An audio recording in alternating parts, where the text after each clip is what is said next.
안녕하십니까. 백야드 북리딩 책 낭독의 프루스리입니다.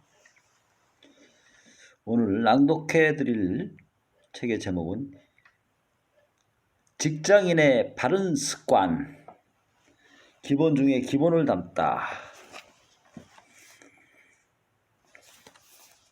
문성후 지음, Work and Life Balance,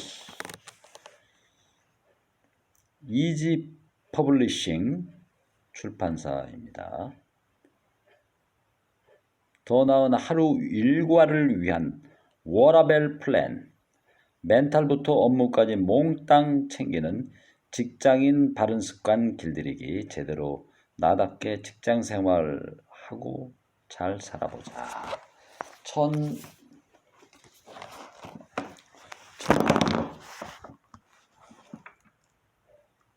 2019년 1월 3일 초판 발행입니다. 문성후 저자는 누구인가? 저자 문성후는 금융감독원의 사원으로 시작해 두산그룹, 포스코, 현대자동차그룹 등에서 9개 직급 승진을 거치며 뼛속까지 직장인으로 살았다. 문성후는 임원 7년을 포함한 총 24년간의 전쟁 같은 회사 생활에서 어렵게 깨달은 인간관계의 핵심, 직장 생활의 정수를 이 책에 담았다. 불황의 생존을 고민하는 후배들에게 주는 따뜻한 위로와 현실적이고도 구체적인 솔루션이 수록되어 있다. 좋은 얘기입니다. 자, 프롤로그를 지나서요.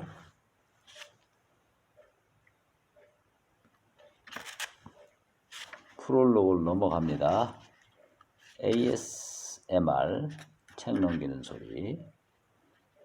자, 첫째, 파트 1, 멘탈, 매일 나를 리셋하는 방법에 대해서 다루고 있군요. 1. 당신의 오늘 업무 컨디션, 루틴에 달려있다. 루틴, ROUTINE 이라는 말을 들어보셨나요? 루틴은 판에 박힌 일상을 의미하는 영어 단어이지만 일상적이고 규칙적으로 일하는 순서와 방법을 뜻하기도 합니다. 루틴은 크게 인지적 루틴과 행동적 루틴으로 나뉩니다. 인지적 루틴이란 자신의 머릿속에서 부정적인 생각을 아예 없애고 성공적인 모습을 떠올리는 긍정적인 자기 암시를 말하고, 행동적 루틴은 자신만의 습관적인 행동으로 심리적인 안정감을 되찾는 것을 말합니다. 두 가지가 있군요. 인지적 루틴과 행동적 루틴. 이 두 가지 의미의 루틴을 합치면 어떻게 될까요? 몸은 행동적 루틴을, 머리는 인지적 루틴을 하면서 이 둘이 조화롭게 어우러지면 우리의 멘탈은 강해집니다. 루틴은 특히 스포츠 업계에서 많이 쓰입니다. 운동선수들은 최상의 결과를 위해 이상적인 상태를 갖추는 자신만의 고유한 동작이나 절차를 반복적으로 수행함으로써 루틴을 만든다고 합니다. 언뜻 보면 지루한 일상의 훈련처럼 보이는 루틴이 사실은 치열한 승부를 대비하는 몸과 마음이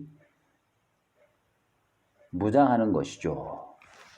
자, 그 다음에 사례들이 나와 있습니다. 세계적인 축구 선수 호날두의 루틴을 한번 살펴볼까요? 쭉 좋은 얘기가 많이 있겠죠.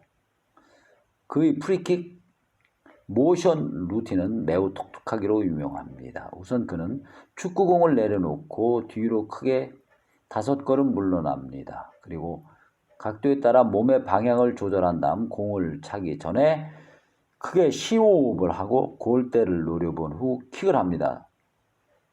세계적인 테니스 선수 샤라포바의 서브 루틴도 눈여겨볼 만합니다. 그녀는 서브를 넣기 전 베이스 라인에서 몇 걸음 뒤로 나와 돌아섭니다. 그리고 왼손으로 공을 잡은 채 양쪽 머리카락을 귀뒤로 넘기며 귀 뒤로 넘기며 공을 두 차례 바운드 한 후 괴성을 지르며 서브를 넣습니다. 그렇군요. 중략입니다.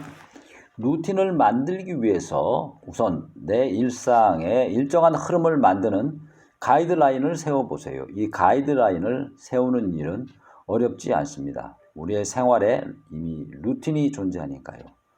출근은 직장인의 대표적인 루틴입니다.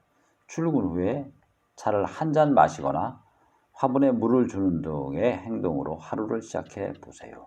그 다음 책상 앞에 앉아서 오늘과 이번 주에 할 일이 무엇인지 쭉 살펴보고 이번 달에 처리해야 할 업무 리스트를 검토한 다음 하루의 업무를 시작해 보는 겁니다.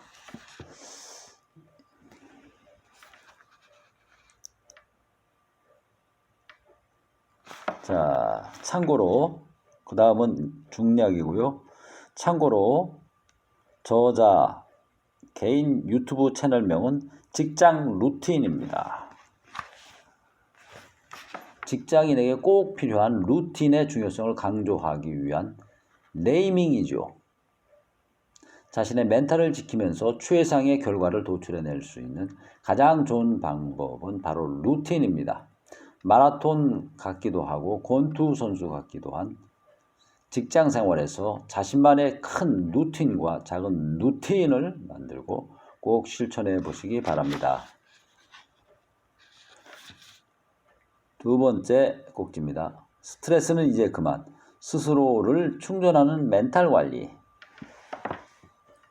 직장인이 가장 많이 하는 말이 무엇일까요? 매번 그렇진 않겠지만 일이 잘 풀리지 않을 때 우리는 습관적으로 미치겠다 내지는 돌아버리겠다 는 말을 합니다. 뚜껑이 열린다 또는 열받는다 말도 생각보다 자주 하는 편입니다. 이런 표현은 대부분 멘탈과 관련되어 있습니다. 사실 힘이 드는 순간을 떠올려 보면 몸이 힘들 때보다 마음이 힘들 때가 대부분입니다. 더 이상 못 해먹겠다 말도 마음이 상하고 의지가 꺾였을 때 은연중에 튀어나오는 말입니다. 그렇다면 여러분은 이런 부정적 멘탈 표현을 얼마나 자주 하시나요? 아무런 도움이 되지 않는다는 것을 알면서도 입 밖으로 내뱉고 마는 그런 부정적인 말들 말입니다. 사실 우리의 멘탈을 뒤흔드는 원인은 주변에 산재해 있습니다. 매일 아침 만원 버스 안에서 출근 후 마주한 소리들 사이에서 점심시간 직장 상사나 후배들 관계 속에서 퇴근 후 쌓여있는 집안일 앞에서 우리의 멘탈은 쉽게 흔들리곤 합니다. 그 중에서도 하루 중 가장 많은 시간을 보내는 직장 안에서의 스트레스는 우리 멘탈의 가장 큰 위협 요인입니다.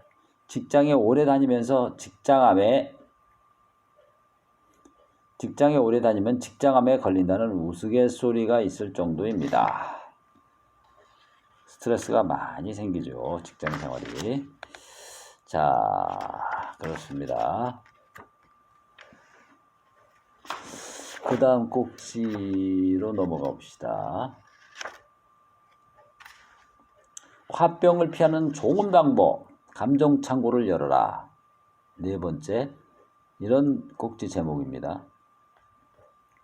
기원전 6세기 서양에서 사용하던 격언에 따르면 혀가 미끄러지는 것, 즉 말실수, 혀가 미끄러지는 것보다 발을 헛디디는 것이 차라리 낫다는 말이 있습니다. 신중하게 말해야 한다는 의미입니다. 군인, 의사, 판사의 공통점이 무엇이라고 생각하시나요? 이들은 모두 유니폼을 입고 전문 용어, 예컨대 군사 용어, 의학 용어, 법률 용어를 쓰며 사람의 목숨을 전장에서 혹은 병원에서 혹은 법원에서 다룹니다. 군인은 목숨을 다루죠. 전장에서. 의사는 병원에서 다루고요. 판사는 법원에서. 만약 군인이 함부로 말하면 포탄이 엉뚱한 곳에 떨어질 테고 의사가 함부로 말하면 의료사고가 일어날 것이며 판사가 함부로 말하면 선악이 뒤바뀌겠지요. 직장인 역시 생각을 정제해서 소통해야 합니다. 목숨까지는 아니더라도 자신의 성과와 회사의 성장을 책임지고 있기 때문입니다. 그렇습니다. 자,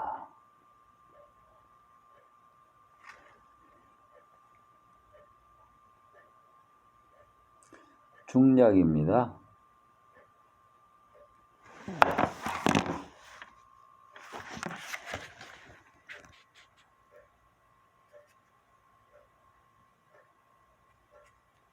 중략입니다. 자, 화병에 걸리는 원인. 화병이라는 말은 중국 명나라 의사 장계빈이 처음 사용했고 조선시대에 한국으로 전해졌다고 합니다. 화병이란 감정을 발산하지 않고 억제한 상태에서 일어나는 증상으로 노여움, 기쁨, 생각, 근심, 슬픔, 두려움, 놀람의 7가지 감정을 억누를 때 발생한다고 합니다. 심지어 기쁨이나 생각, 놀라움도 표현하지 않으면 화병에 걸린다는 것이죠. 이렇게 말도 글도 조심해야 하는 세상에서 직장인들은 어떻게 화병에 걸리지 않고 슬기롭게 감정을 해소할 수 있을까요? 익명으로 대나무 숲에 올릴 수도 있고 회사 신문고를 두드릴 수도 있고 페이스북에 업로드할 수도 있습니다. 그런데 이렇게 대대적으로 공개하는 것은 공감과 인정 혹은 실행이 필요할 때 해도 늦지 않아요. 가장 먼저 자신의 감정을 정리하고 자신만의 메시지로 정제하는 단계를 거쳐야 합니다. 할 말이 있을 때는 먼저 자기만의 기록으로 남기는 겁니다. 상대가 있다면 이메일에 쓰고 임시 보관함에 저장해 두세요.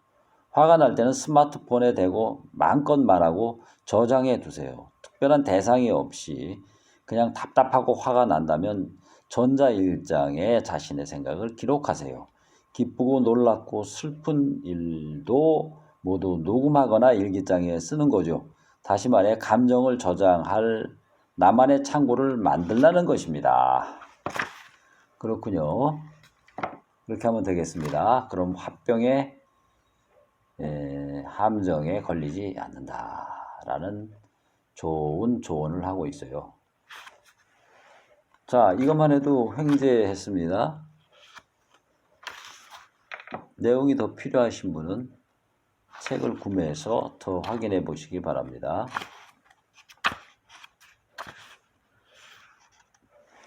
자, 오늘은 여기까지입니다. 감사합니다. 구독해야만 좋은 일이 생깁니다. 지금까지 브루스 리였습니다.